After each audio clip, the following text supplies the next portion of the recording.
Carrasco. And thank you for reading. Even Manny Pacquiao, I suppose, I don't think there will be a problem for Manny. Has his share of great fights. But every once in a while, human mind can also be considered for nothing.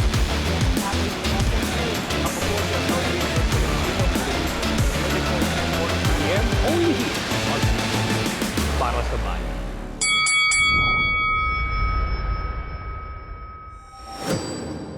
And that's the opening bell for Round by Round presented by Eastern Communications.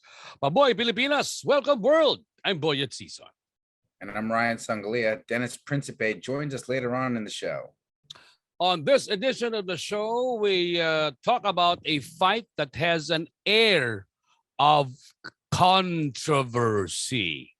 Mga kaibigan, si Oscar Valdez recently successfully held on to his WBC super featherweight title with a 12-round unanimous decision over Robson Consecao in the Battle of the Olympians in Tucson, Arizona. Now, Valdez, mga kaibigan, had been cleared to fight despite failing a drug test.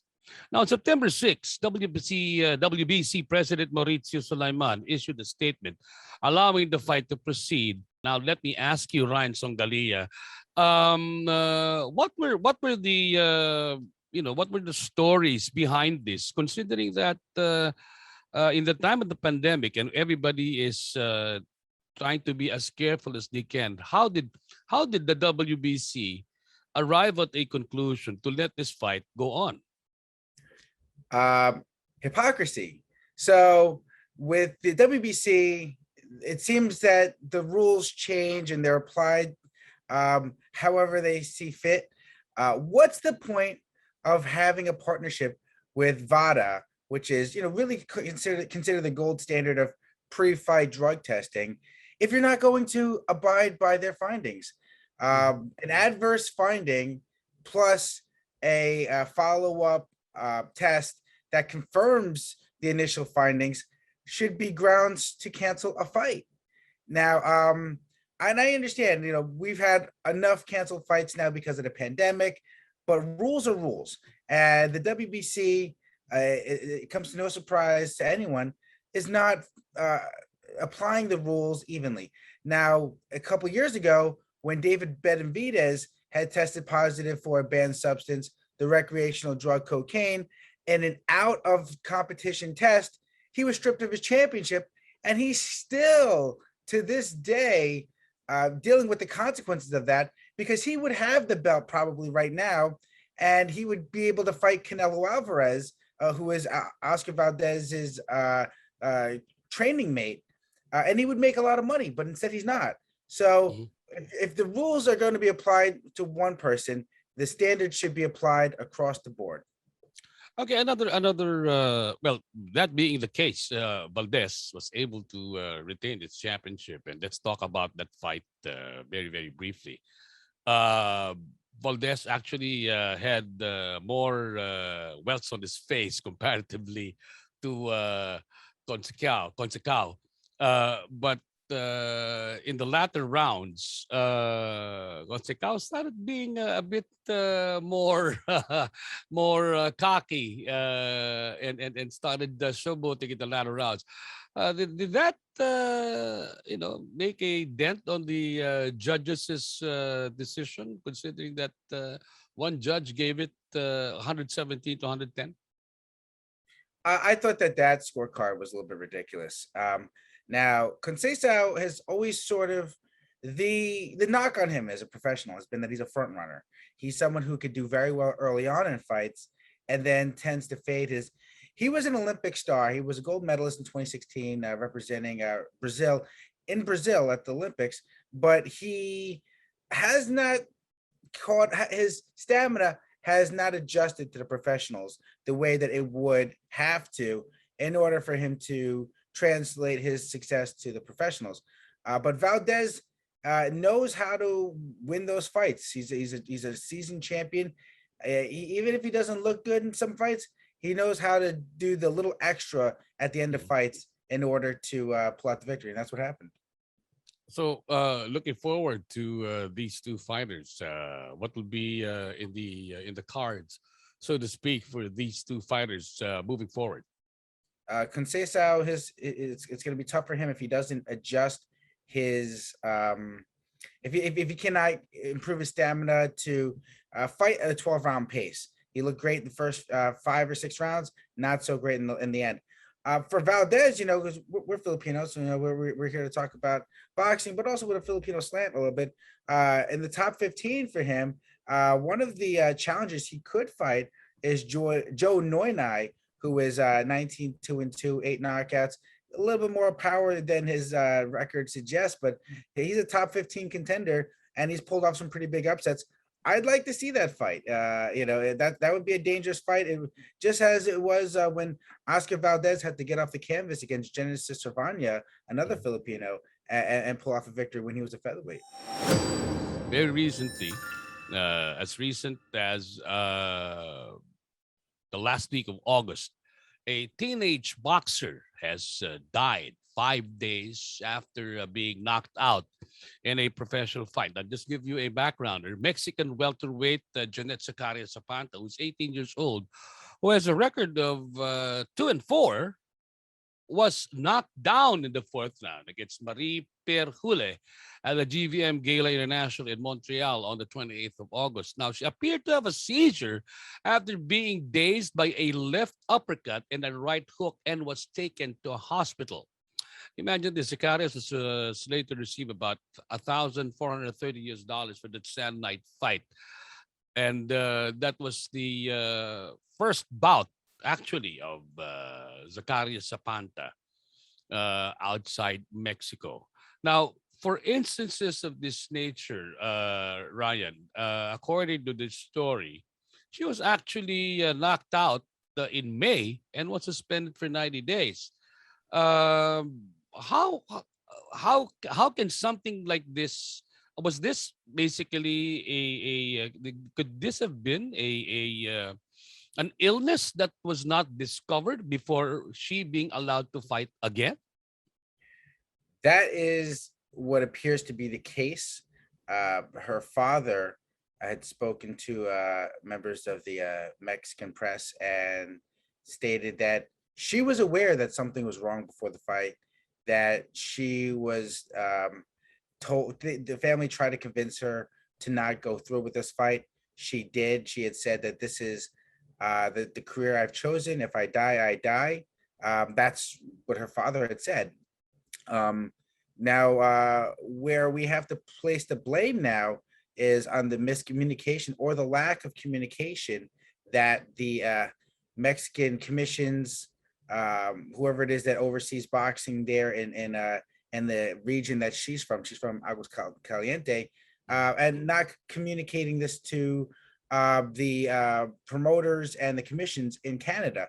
Now, usually what happens is a boxer who's going abroad will have to get clearance from the commission that they're from, and then they can fight somewhere else.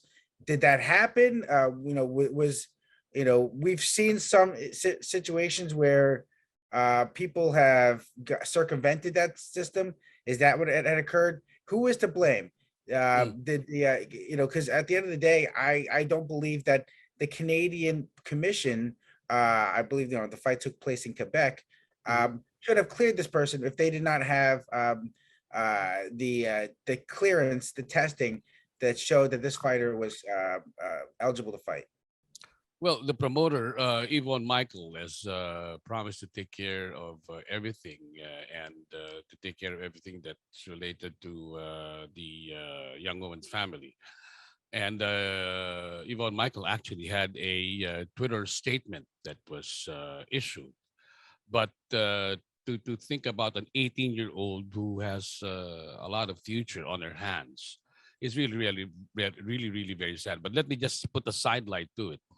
Let me put a sidelight question into this. Was there a really big disparity as far as the weight? Because looking at the video and the photos of the two protagonists, her opponent, Marie Perhue, looks a bit, I mean, bit bigger than she was. Mhm. According to the official weights, not really.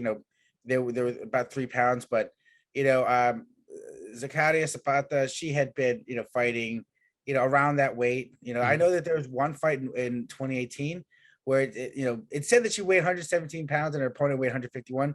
I don't believe that to be true. I think that something may have been input incorrectly by BoxRec editor. I don't think someone can go up and down like that. It looks like welterweight or probably maybe even lightweight would have been Zakaria Zapata's natural weight. I think that there was a real disparity in terms of ability. That I think is was more apparent. Marie Pierre Huel was I think far more ready for that fight. She had that mindset of a winner. So she was really going out there and just doing what her job is to box. She had no way she was throwing a lot of bombs the way of Jeanette.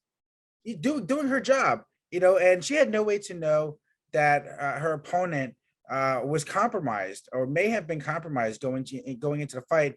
And that's the last thing that a fighter would ever want to think about. They want to think about, okay, I go out there, I put on a show, I do my job, my opponent, will throw back. It could have happened to her. That's the way boxers look at it. Whatever bad thing happened, it could happen to them as well. So she has to go out there and defend herself, do her job. She doesn't want to be, I feel really bad for Marie Pierre Huel to be in this situation because she didn't sign up to be on the other end of a ring death. For all of these deaths that could have been a result of a lot of internal injuries from boxing. Do you think that the institution, I'm talking about boxing, has really been very, very astute in its evaluation of how fighters are allowed to step into the ring and strut their wares? There's no way to make boxing safe. That the dirty secret of boxing is that it's always going to be dangerous. You'll never be able to eliminate ring deaths. And I've known fighters throughout the years. I've been involved in boxing as a journalist for about 15 years. And there's some fighters that you get closer to than others. Patrick Day, who was a very talented boxer here in America, junior middleweight. He died a couple years ago, I believe 2019. And the fight where he was someone I knew from the amateurs. I used to write about him when I was the Golden Gloves writer for the New York Daily News, and then as a professional as well. He was someone who, in his fight when he lost his life against Charles Conwell, it just looked like a regular boxing match. There was nothing that made you think, okay, something bad could happen. And then he went down and he never got back up. So there's never going to be anything that can, make boxing or eliminate boxing's danger. What I try to do is I don't look away from the danger of it. If we're going to be involved in this, we should always understand that the danger is omnipresent. I know some people feel squeamish about it, and they want to ignore it, and they say, well, you know what, he died doing what he loved. Yeah, you know what, he did. But we have to remember, he died. This really happened. And we all kind of bear the guilt, the shame of it. This is what we're involved in. So it's a heavy sport that we're into. And the best we can do is try to mitigate whatever risk we can. I hate to feel like this, but Jeanette Zakaria Zapata didn't need to die. And now for the next segment of today's program, we now turn it over to our colleague Dennis Principe, who talks to one of the rising stars of Philippine boxing, Kenneth Llover. Thank you very much, Boyet and Ryan. And as mentioned, ito makakasama po natin ang isa sa mga sumisibol, nakikilala, no? At sinasabi ng mga nakakakita sa mga laban niya na mukhang may potensyal itong batang ito. And kung makikita niyo siya, hindi kayo maniniwala na boxer yung kausap natin, pero professional boxer ang kausap po natin. Siya po ay nakabase sa Cavite, no? A super flyweight prospect with a record of 3-0 with 3 knockouts, Kenneth Llover. Kenneth, magandang gabi sa iyo. Magandang gabi din po, Sir Dennis, at sa mga suporta po, sa mga supporters po. Okay, sige. Nakikita siguro ng mga nanonood sa atin yun. No? Kagandang lalaki para naging boxer. Siguro yun na, diretsuhin na natin. Ano? Bakit mo naisip na pumasok ng sport ng boxing? Dahil din po sa unang-una po, gusto ko din po at saka pangarap ko rin po talagang maging isang world champion po. Mapabilang sa mga kilalang boxer katulad po nila Sir Manny. Alright. And ikaw ba matagal na rin nagbo-boxing? Kenneth? 2 years pa lang po. 2 years. na Okay. So Opo. ilan taong ka na ngayon? 19 po. 19. Okay. So 17, Opo. nag-turn ka pro. Opo. Alright. Now, karamihan ang storya ng mga boxer, kaya nag-boxing, hirap ng buhay, kailangan ng Opo. pagkakakitaan, yung mga ganun. Ikaw ba? Ano ba yung naging dahilan? Bukod sa sinabi mo na kanina na gusto mo, pangarap mo maging champion. Gusto ko din pong makatulong sa aking mga magulang po at sa aking mga kapatid po para maahon ko din po sa hirap ng buhay po. Okay. At ganun ba talaga kahirap ang buhay ninyo? Kaya talagang pinasok mo to? Yung tama lang po, yung sakto lang po. Okay. And Opo. nakikita ko, Kenneth, presentable ka, no? Gandang lalaki. Opo. Naiingit ka ako sa buhok mo, sa hati, no? Dati ganyang buhok ko, naubos lang, no? Thank you po. So nakapag-aral ka ba? Ang katunayan po na hanggang 4th year lang po ako na-stop po ako ng K-12 po gawa nga po sa boxing po. Nung nag-COVID din po, nag-focus po ako sa training. Pero ipagpapatuloy ko pa rin naman po yung pag-aaral ko para may edukasyon pa rin po kung hindi man po ako pala rin sa boxing po. Okay, at balita ko ang nag-manage sa'yo at inspirasyon mo talaga yun sa boxing, yung tatay mo. Opo. Papa Okay. ko po talaga tumutulong po. Pero meron ba kayo lahi na boxer o meron ka kamag-anak na Wala professional po boxing? Wala po. Okay. So talagang kung sakasakali, ikaw ang una sa pamilya ninyo. Opo. Sa una po. Alright. And so may team ka na ba? May sinong manager, trainer, promoter?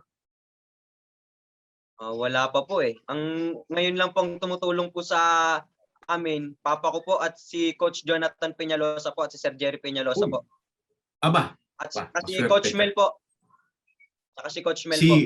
Nga pala, si Coach Mel Lantin. Ako, napakaswerte mo. Ang babait ng mga nakapaligid sa iyo. Ngayon pa lang, bago ko makakalimutan, you're in good hands. No? Alagaan mo yung team mo na yan. At ang nakapaligid sa iyo ngayon, hindi ka aabusuhin ng mga yan. No? Hindi kailangan ng pera ng mga yan. No? Mayayaman yung mga yan. Pero kumpara kayo si Jerry. Thank you po. Okay, so yun nga, nabanggit mo, idol mo si Manny Pacquiao. Nakikita ko nga yung style mo, parang nung batang Manny Pacquiao no? Pero sino ba yung mga, kung meron kang ginagayang style sa boxing, sino yung paborito mong boksingero talaga? Ang favorite ko po talaga na boxer si Sir Manny po. Pero pagdating po sa pag-iisip sa taas ng ring po, ang kinukuha ko pong diskarte kay Sir Jerry Peñalosa po. At nanonood ka ba? Niya po, opo.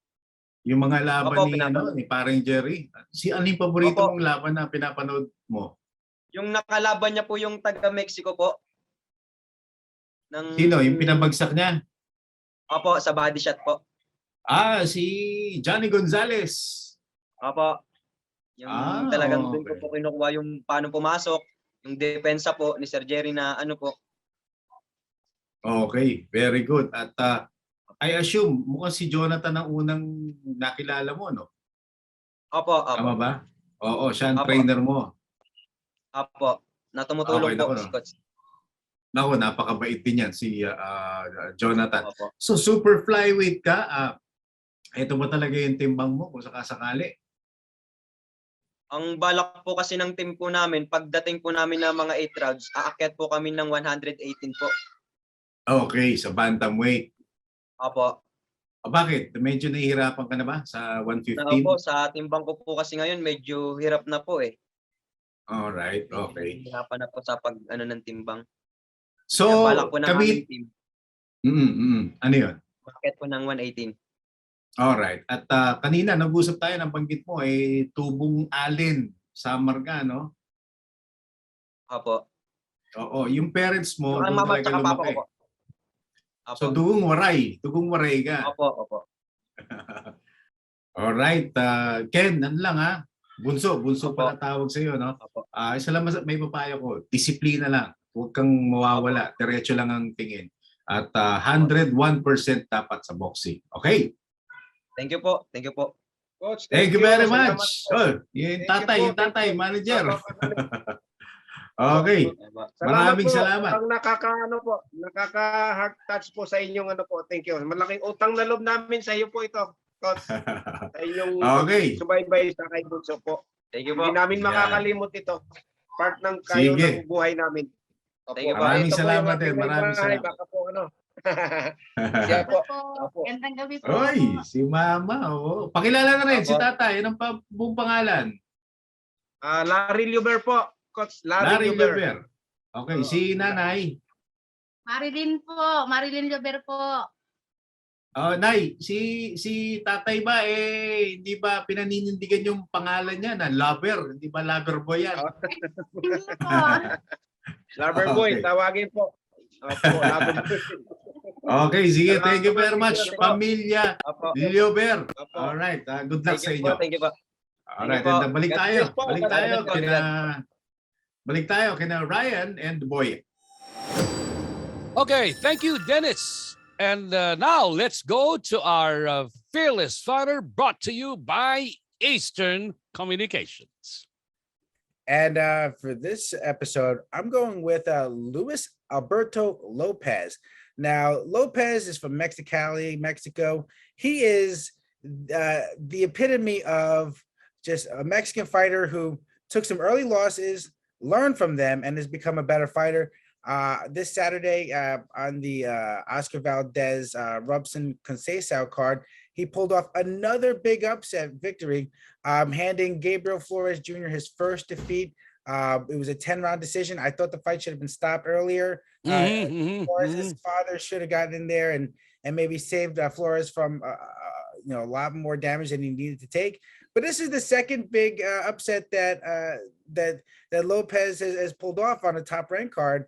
Last year, when the pandemic, when boxing first came back after the pandemic, he pulled off a big win over Andy Vences in a decision. So that was a big win. And it looks like Luis Alberto Lopez is showing those early losses have not ended his career.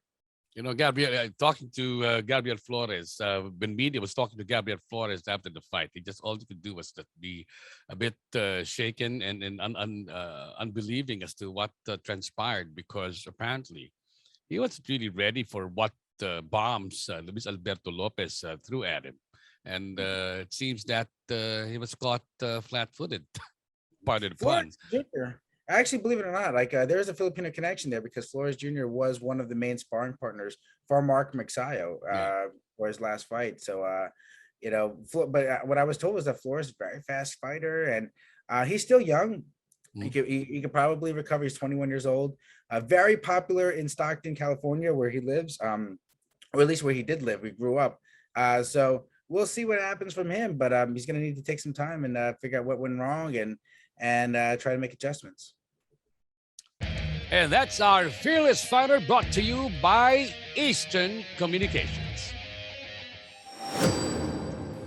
And that's the final bell for today's episode of Round by Round, presented by Eastern Communications. I'm Boyet Sison. I'm Ryan Sangalia. We're on Facebook at 6 p.m. Monday through Friday, and then our YouTube channel right after. So like, follow, share, and subscribe now.